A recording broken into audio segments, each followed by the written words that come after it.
if you don't Sure. mind, brother. Yes, no, I don't mind. Thank you for asking. Mm-hmm.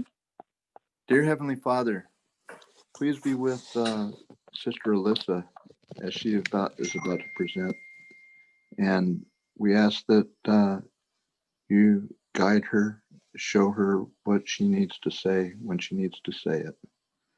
We thank you for your awesomeness, your um,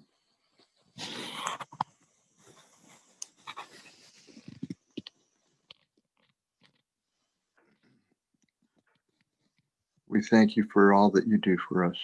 We thank you for all the prayers that you answer. Please be with Alyssa, Sister Alyssa, and we pray that in the name of your Son, Jesus Christ. Amen. Amen. Thank you. Okay, so I have a bunch of notes put on the video so you can see something.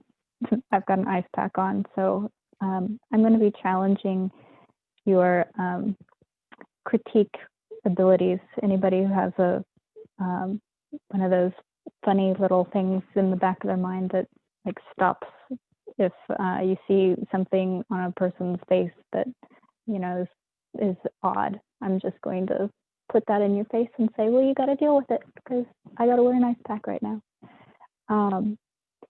The pictures of my notes that I sent to Sister Christine, I don't know if she's able to upload.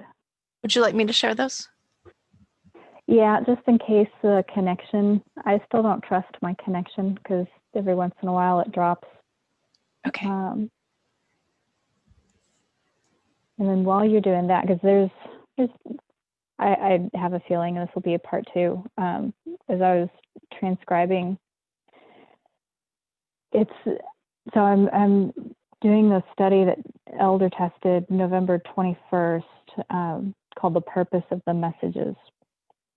And when I first listened to it, I thought it was, just really, I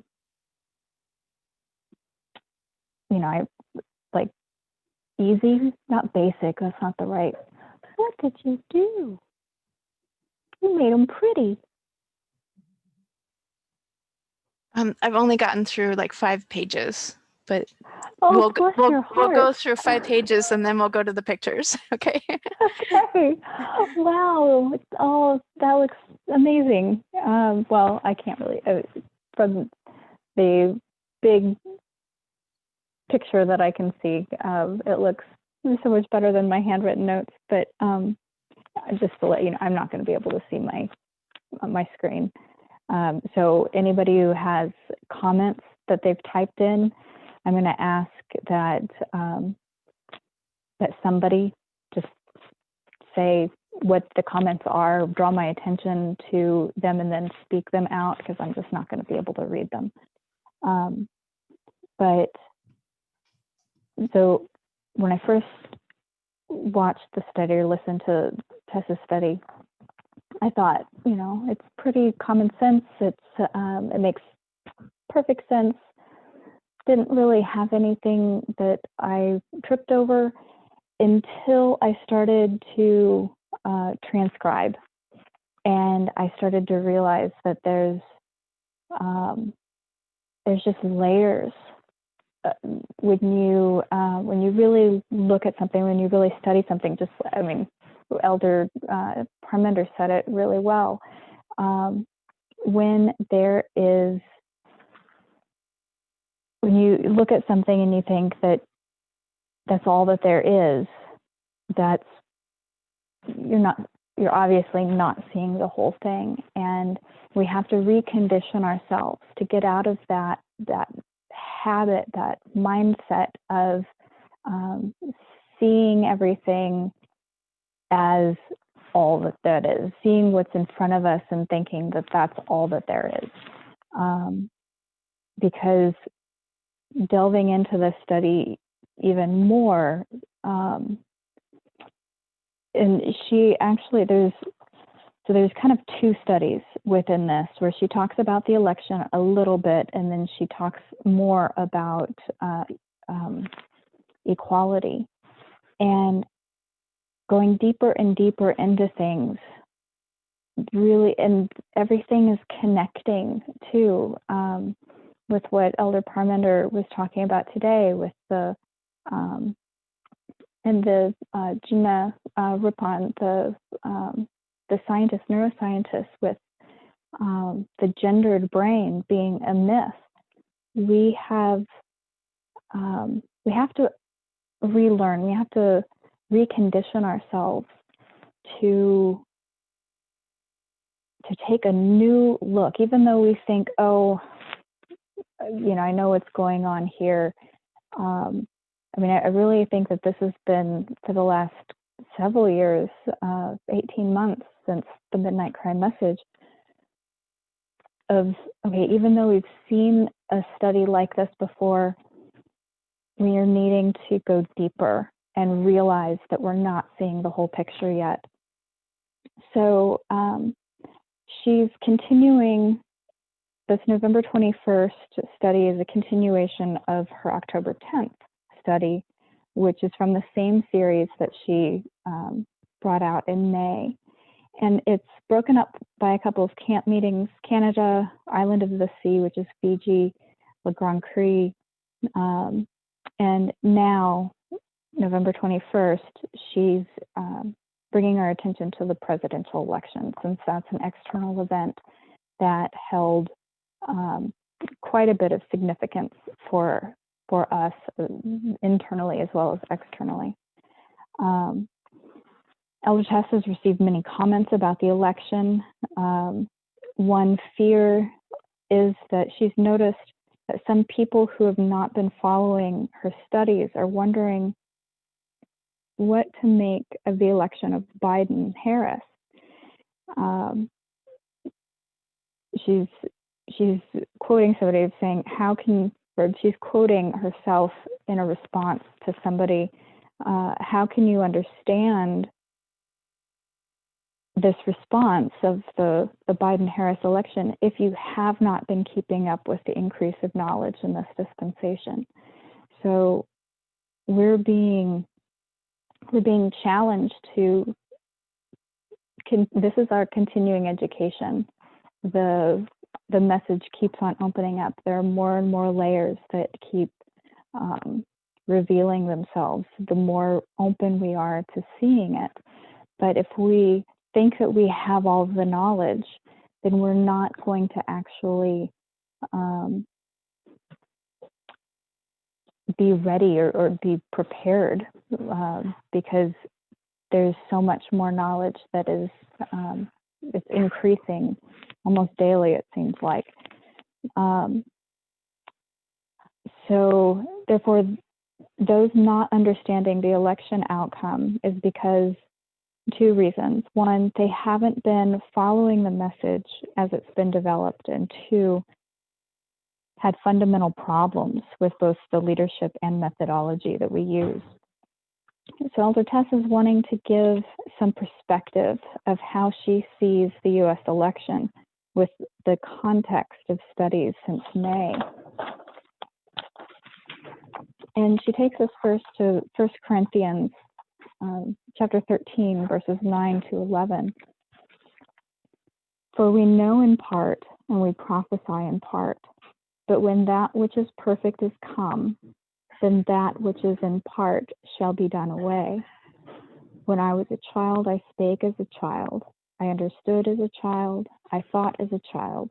But when I became an adult, I put away childish things.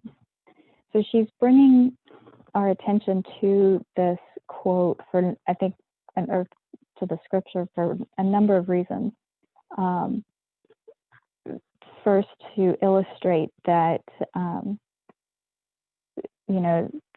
there was the first or the last president study that Elder Jeff taught for many years, that some of us may not have actually heard full studies on, just kind of casually in other studies been referenced or just stated as something like we had all been studying it. And for Tess, and I'm going to speak for myself too, that wasn't the case. So another reason that she brings up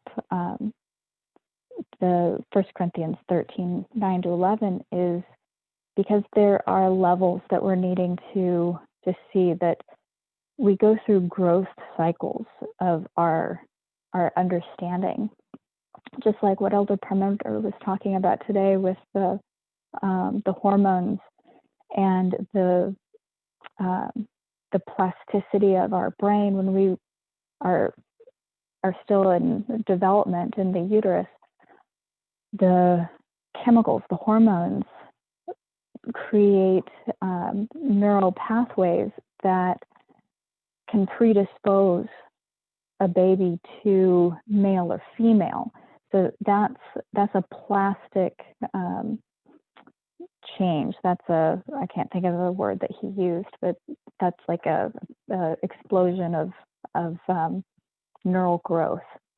And then we receive that again at puberty, that explosion of neural growth. The neural plasticity is very active again because, again, another surge of hormones are released.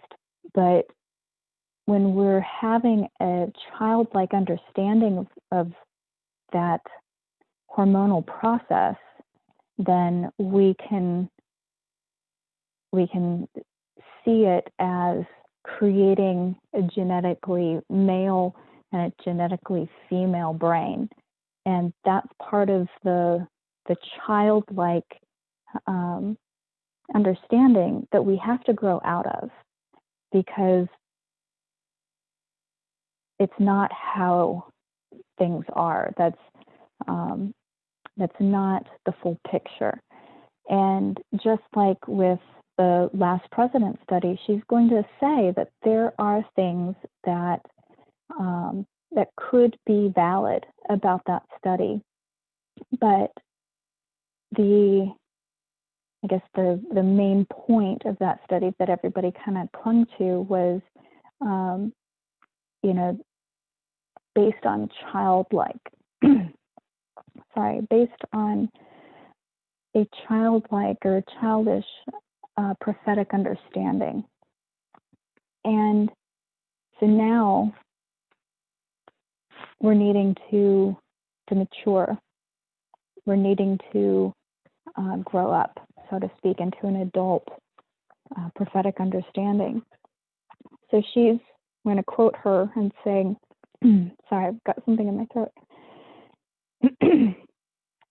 Even in that verse, I hope you can see the sexism. People might look at the man and know a man wrote it, and they might tend to think, it's okay, he, Paul, thinks mankind. But if you go to Ellen White Writings and see how she uses that verse, she'll use it to transition into the subject of men, of gender men and manhood. Take it to Pioneer Writings, and A.T. Jones will say the standard of society is to have really manly men. So the more of a stereotypical man you become, the better.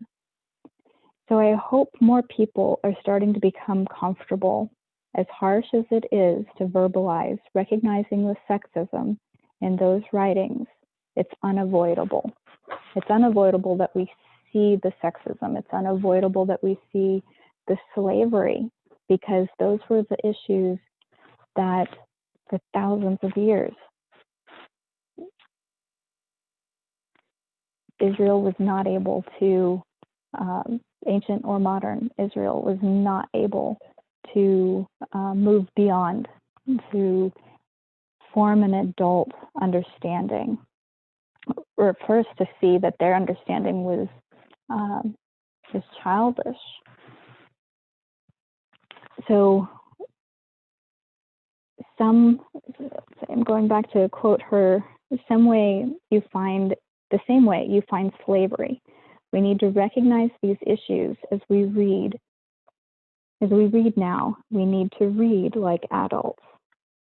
But that isn't the point being made now. We're going to apply these verses. We know in part, so we prophesy in part, but that which is perfect, but then that which is perfect is come, we put away what was partial. And it repeats in verse 11. When we're a child, we speak as a child. We understand as a child. We think like a child. When we become an adult, we put away childish things. The context is not, as Ellen White writes, of becoming more mature in a moral, personal sense. What is the context? It's our understanding of prophecy. There is a time when it's acceptable to think, speak, and understand like prophetic children. Then, when we become like adults, we are required to understand, think, and speak like prophetic adults. Examples in our movement of how we have transitioned from thinking like children to prophetically like adults. The term children, she emphasizes, is not meant to be derogatory. It isn't bad for a child to think like a child. It's expected. You wouldn't try to make a child think like an adult, but as they mature, the expectations of them mature. So an example would be the fractals that we study, that she speaks about in the Oceana series. When Elder Tess was in Arkansas in October and November of 2018, the bulk of these messages centered around World War III, applying World War II to current dispensation and understanding World War III. Many people struggled with those messages. Why? They couldn't see war in the 21st century. They couldn't see Putin at war with Bush or Obama or Trump. So when people were looking ahead at Raphia, what were they expecting? And she says, she uses the example of a ship landing on US soil and a whole heap of Russian tanks would roll off. And there would be assault rifles, bombs. It'd be hot, person to person, all out war. Russian to US citizen, hot war. And we didn't see that. So a lot of people left the movement. They stopped believing because that's what they were expecting. That was what their childlike understanding reinforced to them, and they were not able to advance to the adult prophetic understanding. So instead, she came with a message saying World War III. So instead of the hot war, Elder Tess came with a message saying World War III was already happening. In fact, it had already begun. People couldn't see it. They battled with it for months. Some still can't see it. They've all left by now. One reason people had a problem with the message, they couldn't see war between Russia and the United States in 2016. Therefore, when they projected to 2019, a 200-year out-of-date definition of warfare was not seen, and their faith faltered. What she was trying to say to people is stop thinking prophetically about war like children and start thinking prophetically about war like adults. It was the people who rightly followed the first angel's message and methodology that struggled to make the transition to World War III. In the same discussion of the Midnight Cry message, we have civil war and revolution. She said civil war in the United States began in 2001. It had been going for 17 years. By now, in 2020, for 19 years. What problem did people have? A 200-year-old, out-of-date concept of civil war and revolution. They can't see it in the 21st century. What Elder Tess and Parminder were saying is to start thinking prophetically like adults.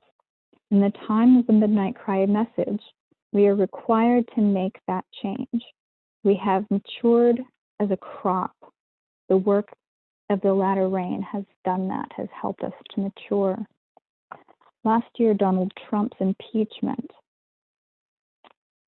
She was looking at the impeachment and what trouble did people have who followed the first angel and the first angel's methodology. Not just immaturity, but ignorance. When we start to see what impeachment looks like, it wasn't on the day, on November 9th, 2019. That was what a lot of people were expecting because they had an immature and ignorant understanding of raffia and the impeachment. Because by definition, impeachment does not remove the president from office. So it's both an immature and an ignorant viewpoint. In close of probation, people also struggled. What struggle did FSA and those who followed them have? They saw that that close of probation would be when Michael would stand up, the probation would close, and intercession would end for the priests. Tessem Parmenter said in Brazil, the beginning of 2019, that was an immature definition. That was an immature definition of close of probation and fractals. FFA could not make the transition to thinking like adults prophetically. The Last President study was the last bit of doctrine the movement imbibed that was thinking like children. So when we look at 2016, the Last President study arrived. FFA saw this next president as special. Now you get my handmade notes. Sorry, it's such an abrupt transition. You did such a great job, Christine. Your notes were good. they were easy to read.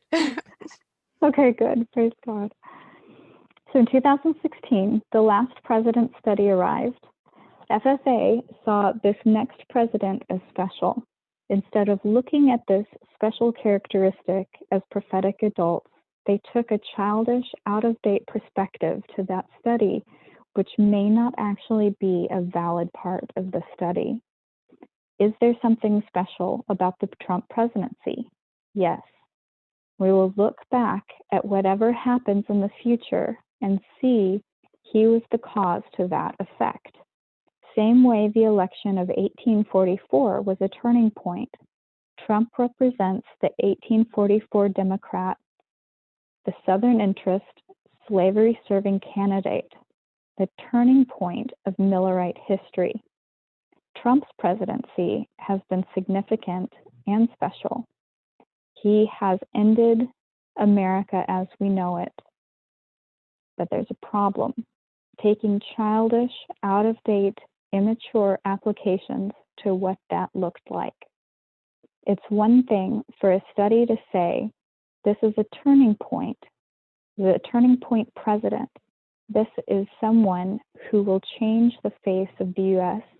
in an irreversible way. It's another thing to say he's going to institute a Sunday law. There will never be another president after him. He's going to tear up the Constitution, take away your guns, institute martial law. Those were the expectations from that study. People were brought to that study for the same reason people expected to see a hot war at Raffia, thinking prophetically like children. In all honesty, neither she, Elder Tess, nor I, myself, have thoroughly looked at the study of the Last President. We may have watched one presentation on the study. She herself has not taught the study in its entirety, and people are looking for an explanation. Some are teaching that there is validity, and there may be, but her issue is not. But her issue is not that. Her issue, or the issue, is what we thought it would look like. what we thought US dictatorship would look like. If the point of the study would say simply, there's something special about the Trump presidency, then it's not wrong. And the 1844 election in Millerite history would be the second witness to that application. But the problem, bring out of date, prophetically childish mindset to what we expect that president to be, what we expect him to do. So challenging the favorite study of the first angel is not something that happened overnight, but for a long time. Therefore, the people shaken by the idea that there are problems with that study have not been listening to the messages as they've been opening up for 18 months. This is the final subject needing revisiting, along with the US Civil War, World War III, close of probation, many others, re-examining what they look like. Oceana has been addressing the Sunday Law, which is a prophetic, childish view. Let's see. So Oceana has been addressing the Sunday Law. A prophetic, childish view would be to look at a Sunday Law as the US government being bad, plus the US government equaling the US president. Therefore, the Sunday Law must then be a bad US president doing really bad things, and that is prophetically childish. Looking at the Sunday Law as prophetic adults makes the message more perfect. We have three branches of the US government: the legislative, judicial, and executive. Who does Ellen White say the dragon speaks through? The legislative and the judicial branch. So in 2014, who held the power in the USA? A prophetic child would say Obama.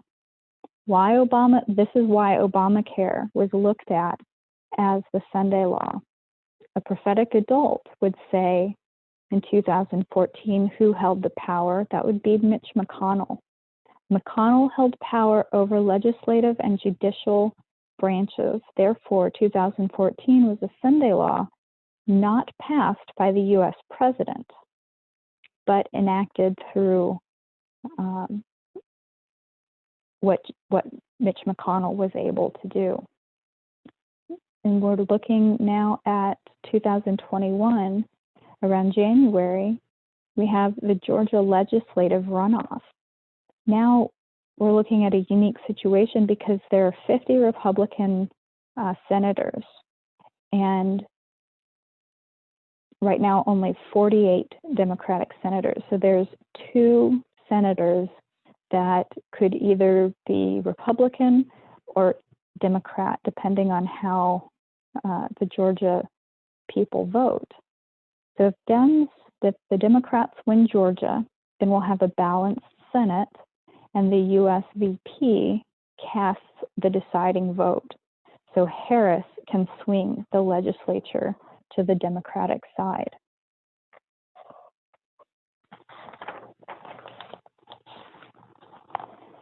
One of the Georgia Dems in the runoff has supported Trump's position more than once. Therefore, this will not be a progressive win.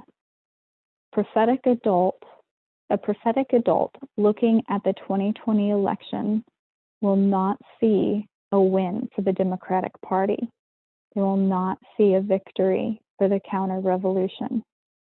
24 million, which ends up being, I did this calculation because I just had to confirm for myself, it is 1 in 5 adults. Of all the population, you look at the population that are registered voters, and that's roughly 161 million. And then of that is a percentage that voted for Trump, which is 74, which ends up being about 20%. So 1 in 5 adults voted for Trump, and that's of the voting registered voters. Therefore, prophetically immature to see the election change the message in any way. Let's see. It's prophetically immature to see the election change the message in any way of who is going to control the legislature in the next 4 years, and if the Republicans have really lost power. So that's an important point. One point in Millerite history, we look at the line from 1798 to 1863, and if we don't know by now, 1850 marks the Sunday Law, but it's different. This structure is different to ours. And how is that?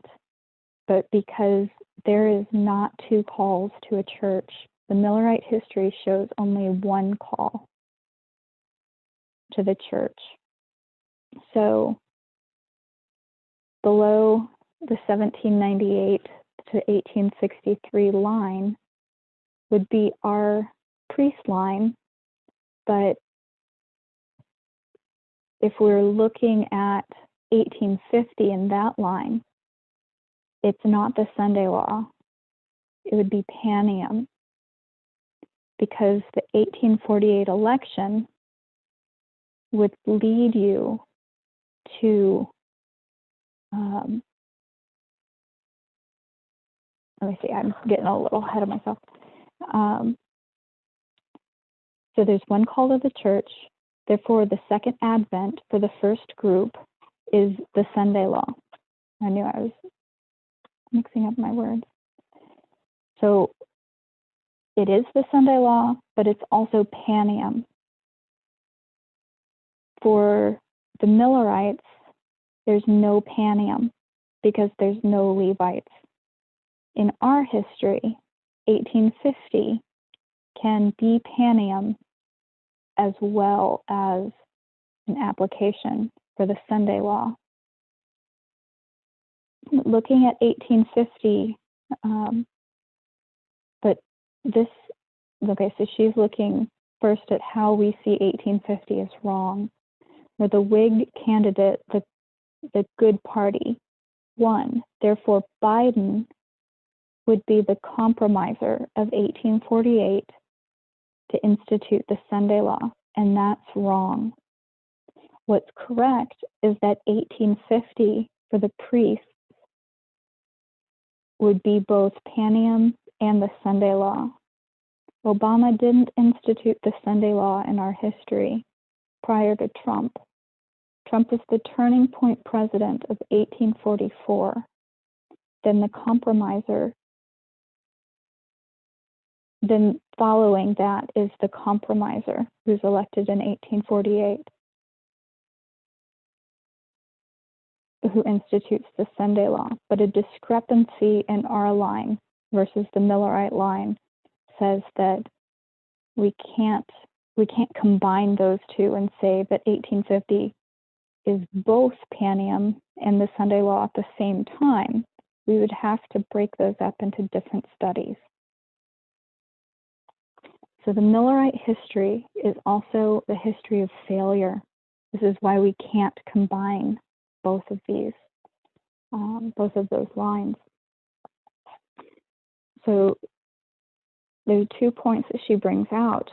One is that the 1850 compromise is also failure because the northern states cannot be forced to enact it, which would be the Fugitive Slave Act.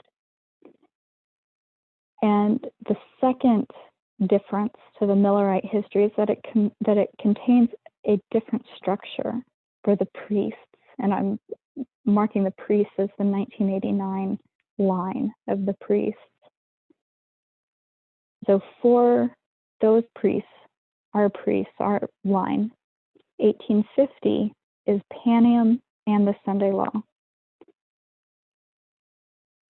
Therefore, in the Omega history, We have to know which line we're looking at. Biden is the president for Pan Am, not for the Sunday Law, because 1850, in context of the 1848 election, equals Pan Am. It doesn't equal the Sunday Law. Now, the end of 2021, when we go to the Levites, and she's just kind of, she's not talking about specific dates. She's, I think, just using this as an example. So the end of 2021, we go to the Levites. It's almost December.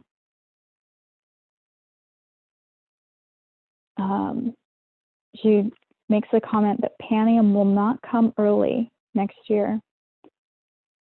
So we go from the end of 2021 to the end of 22, the end of 23, and the end of 24.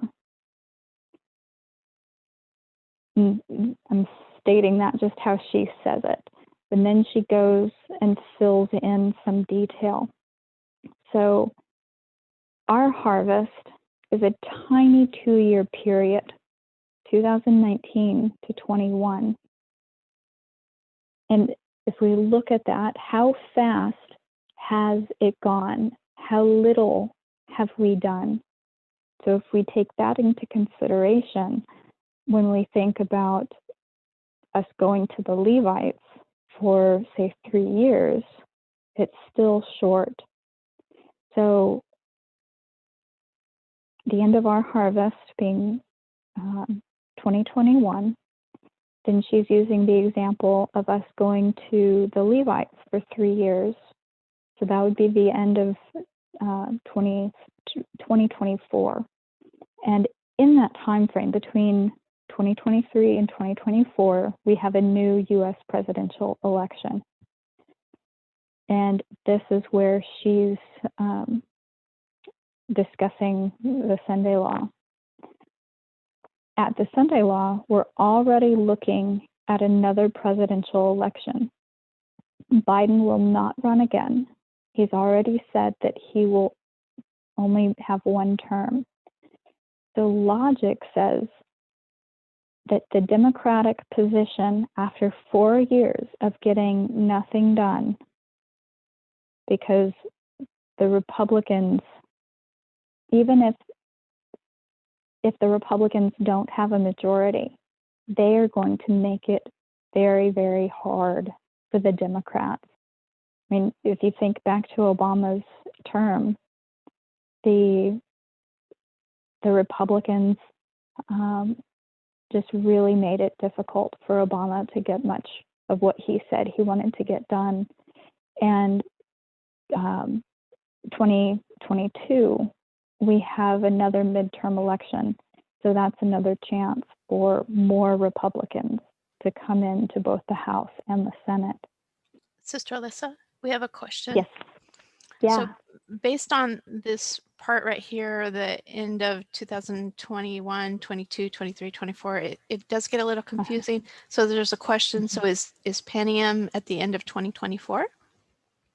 No.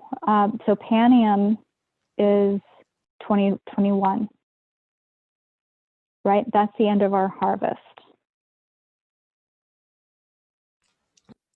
So she's saying Sunday Law is 2024. okay. Possibly, right? So she's trying to show Right. us that maybe that's not even long enough for them to have a harvest. Yeah, our harvest is Right. 2 years, but their harvest is longer, is what it's showing. Yeah. So these are kind of like end of 2022 question mark, into 2023 question mark, like that, because we're really not sure when the Sunday Law will come. Well, she's saying that it's not going to be during Biden's time. I mean, prophetically looking at Biden as the compromiser and looking at Millerite history, there was no Sunday Law that was actually passed in 1850 during the compromiser elected in 1848. His term is over in 1852. So in 1850, the South, the bad party, as she calls it, doesn't have enough political power to enact the Sunday Law, to force the North to send back their slaves. Yeah, they pass the law, but they don't actually enforce it, and this is why they ultimately go into the Civil War, because I guess how she puts it is that they felt cheated. The South felt cheated from the lack of enforcement, because there were plenty of slaves that escaped, even though there was I forgot what that was called. The Fugitive Slave Act was passed.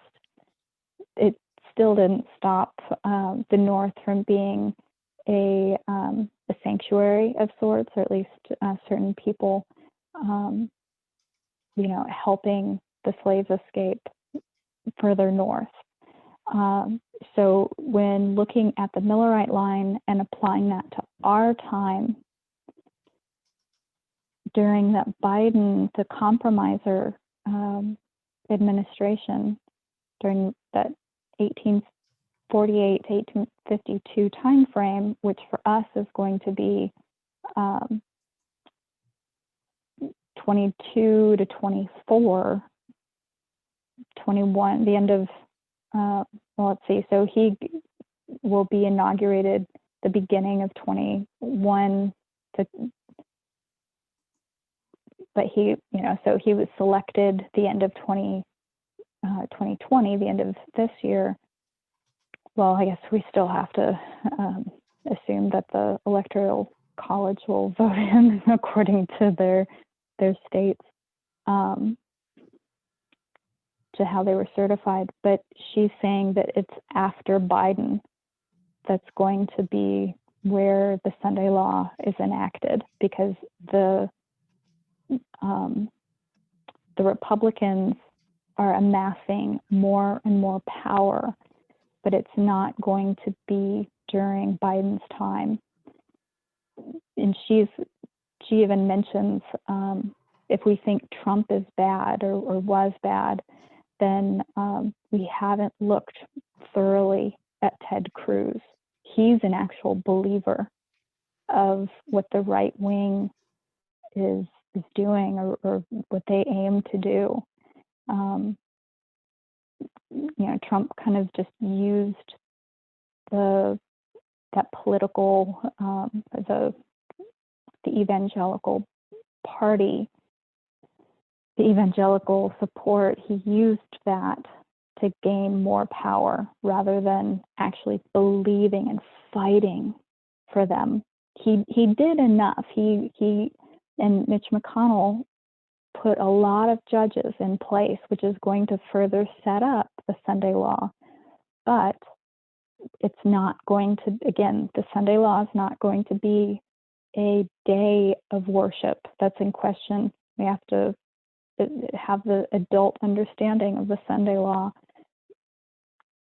with regards to slavery and sexism and nationalism.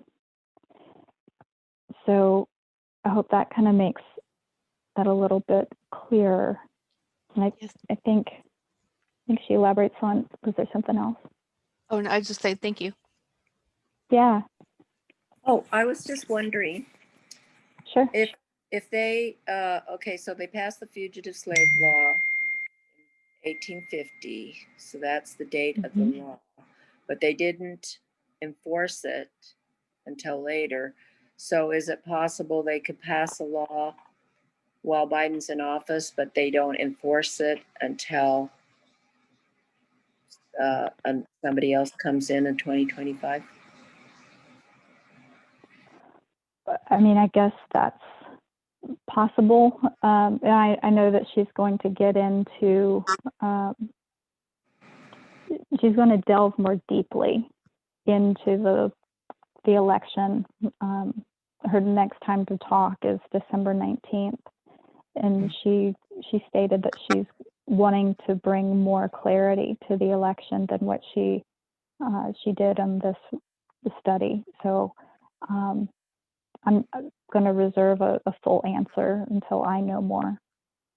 So the main thing is whenever the law is passed, we don't want to follow it. We don't want to what? We don't want to do it. No. Just like people didn't abide by the 1850 fugitive slave law, even though they didn't start enforcing it till later. Well, and this will be, I think, they'll test our convictions, whether we follow what's right or we follow what, and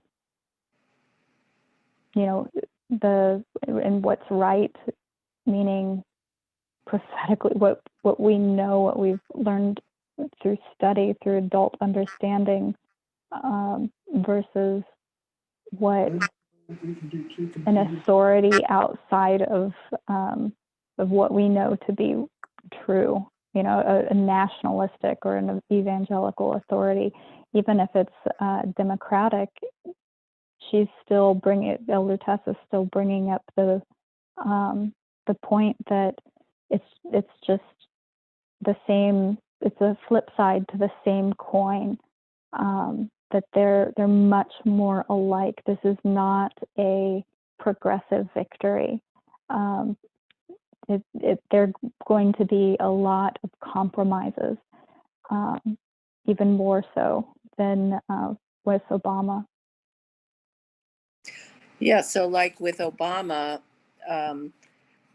people were looking to him as, the executive. I mean, we're looking at the executive for what was a Sunday law, but really it was the Congress that was doing all the bad stuff. Well, and particularly Mitch McConnell, who is the Senate Majority Leader, and so that's the Republican side. Yeah, so we might have a similar case during Biden's presidency where the Congress is going to do something that's not good. Well, and what she's saying is that it's going to be less likely. I mean, it's going to be less likely that really much of anything is going to happen. They could set up the thing that's bad. I'm not going to discount that, but there's not going to be enough true democratic, powerful voices to stand up to, even if it is 50-50. I mean, Harris is going to be the tiebreaker, and looking at her legislative history, she does a lot of things that are not good for Black people, especially the incarcerations. And so you can kind of see that there's this perfect storm brewing of all these different players just like being placed on a chessboard, just getting ready for that right opportunity to enact something and enforce something. But it's not going to be, we still have a little bit of time still. All of next year, we still have to refine our understanding. We still have to mature from a childlike prophetic understanding to an adult understanding before we can take this to the Levites, who are already in a mindset of the UN is bad, vaccines are horrible, the mark of the beast, we're going to be microchipped. There's a ton of things that I don't know about you guys, but the news that I watch on YouTube, all the comments that are in the that are left are just abysmal. I mean, people are just putting more and more conspiracy theories out there, and all the ones that have, can everybody hear me okay?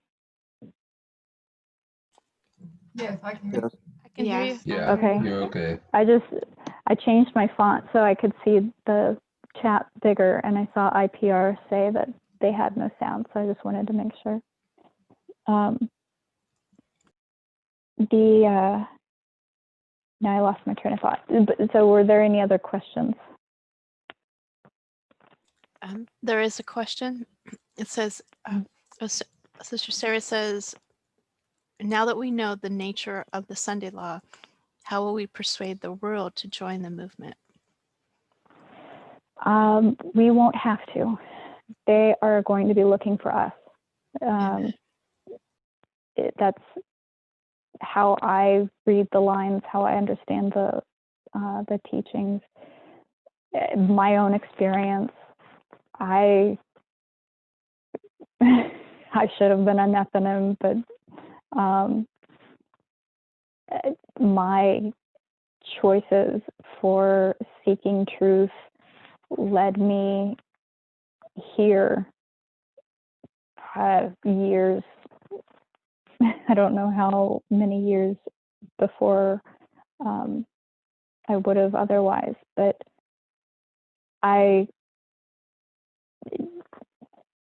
God is not going to leave anybody behind. And this is where we get to see him at work through us, yes, but the world is just like the Levites. They're being plowed through other means.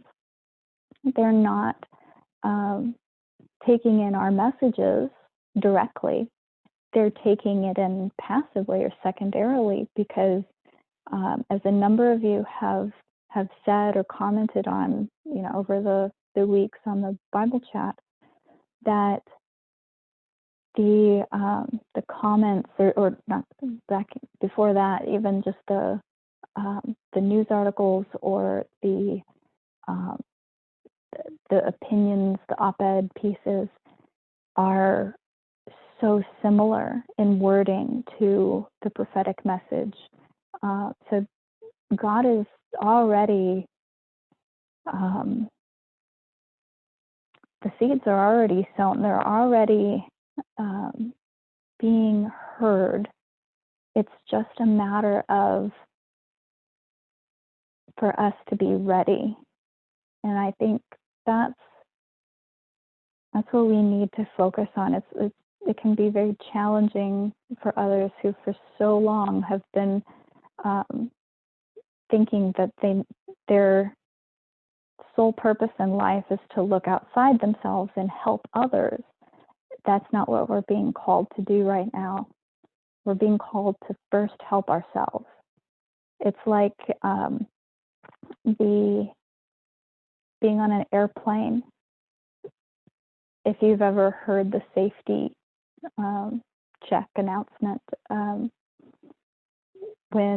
if cabin pressure drops, the oxygen, the little bags and the mouth cups will drop. You are first instructed to put yours on before helping your child or anybody else around you. That's what we're being called to do, is get very, very clear, very strong in our understanding before we can do anything else. Any other questions? That was a great answer. Thank you, Sister Alyssa. That's been something I remember talking about with a woman whose kids I babysat when I was in like 8th grade or freshman year of high school. So I've had that one ready for a long time. It just kept being reinforced that that truly is what we're being called to do right now, is tend to our internal garden first. All right, so we see that there's a discrepancy in the lines, the Millerite lines versus our lines. They don't have Levites to go to. Therefore, 1850 for the priests, for us, 1989 priests, is both Panem and the Sunday Law. But to recognize that Biden is the president for Panem. So Panem is for us 2021, which is not the Sunday Law. And that's because we have to spend time with the Levites first. And we don't have that time. The Sunday Law comes at Panem 2021. We won't have that time with the Levites. And maybe that is something that is creating a little bit of a frenzy in some of the minds of people in the movement of needing to go and labor because the lines aren't properly understood. And this is really what she's trying to reinforce, the adult understanding of Sunday Law, of the lines. So at Sunday Law, we're already looking at another presidential election.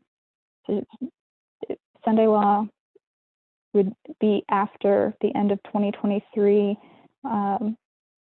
because that would be when the new president is selected. Then they would be inaugurated the beginning January of 2024. It's an odd year, so it'd be unless I've got that wrong, it would be 2024 is the election and 2025 would be the inauguration, right? Because we're in 2020, we had the election, 2021 is the inauguration. So an even year is the election. Yep. Thank you. Okay, I just making sure. Yeah, that sounds right. I think I had that switched up in my, well, I definitely had that switched up in my head. I wasn't taking the time to think that through. I have that problem all the time. So, all right, I'm trying to figure out where we left off. Okay, so down under Biden, we're looking at the logic that the Democratic position after 4 years of getting nothing done, the president is likely to be a different party. So think of the battle that the Democrats fought to get to here right now. They thought that there would be just massive sweeps of Democrats being elected, because every late night talk show host, every media network, every Black athlete campaigning, protests on the streets, and even the pandemic killing more than 250,000 Americans by the time of election, still 20% of the voting population elected Trump or voted for Trump to be elected. No wicked or evil dictator in the White House to rally people in 4 years. No massive changes under Biden to make progressives happy. No huge economic miracle in the United States. In 4 years' time, there will be a frightening US election. Trump is not the worst that could happen. Ted Cruz needs to be looked at. So Ted Cruz actually believes in what the right is doing, unlike Trump. And how are we doing on time? I can't see the time while I've got the presentation screen up. It's 2:30 or 4:30 if you're on Central. Sister Elaine, I'm not sure where we fall in that. I think 2:30 is when you were supposed to be done. Let me look at it. I know she posted that schedule, but I just need to remember too. Yeah, it's supposed to go till 2:30. How much more do you have? 8 pages. I can finish this, I think in a few weeks. I'm doing afternoon study. Maybe So if, I'm seeing 20 pages. Right, 20 pages total. I'm on page 12 right now. Gotcha. Okay. so, I mean, we can let her finish out the day with this if everybody wants, and if Sister Christine wants to, I can take the Biden study, which kind of will be a good follow-up to this. We either go a really long day, or the Biden study I can do next Sabbath in place of Twin Institutions, and you can move Twin Institutions somewhere else. Okay, let's do that then. If that's good for everybody else. Anybody object? Sounds good to me. Okay. Might take a break then, let everybody have a break. Okay, that sounds good. Okay, so the plan is that Sister Alyssa is going to take the second half of the day, and Sister Elaine is going to move her presentation to next Sabbath. That And we're work gonna- for you, Sister Alyssa? Yeah, sounds good. Yeah. As long as it works for you, Sister Alyssa. How's your eye? Is that okay? Yeah, I'll get another ice pack. We'll be good to go. Okay. You sure? Because we could do this next week too. Yeah. It really, I think I'll be okay. Okay. If it's easier for everybody for me to keep going, otherwise I don't mind waiting for my other scheduled time. We could do it at your other scheduled time too if you want. Let's see. Okay, today is the 12th. Your next one would I be think it's Sabbath the the 26th. 26th. Yeah. Sister Elaine, you two decide. If you're up to it, it's probably better to not split this one. Yeah, But she does kind of transition from here to another subject though too, right? she does, and So that might not be so bad. It's up to you. I'm okay either way. right. I think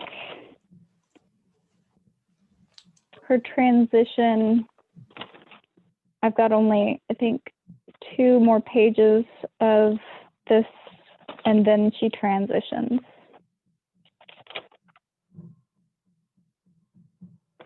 So I can just do a recap. Well, now I'm just talking myself into, I don't care. What does everybody else want? Go on to the Biden study or finish with Sister Alyssa? Keep going with Alyssa. Keep going. Yeah, girl. I like Alyssa to keep going too. Well, there you have it. Okay, The voters have spoken. we'll take a few minutes and then come back. Bathroom breaks, water. Yeah, sounds good. Okay.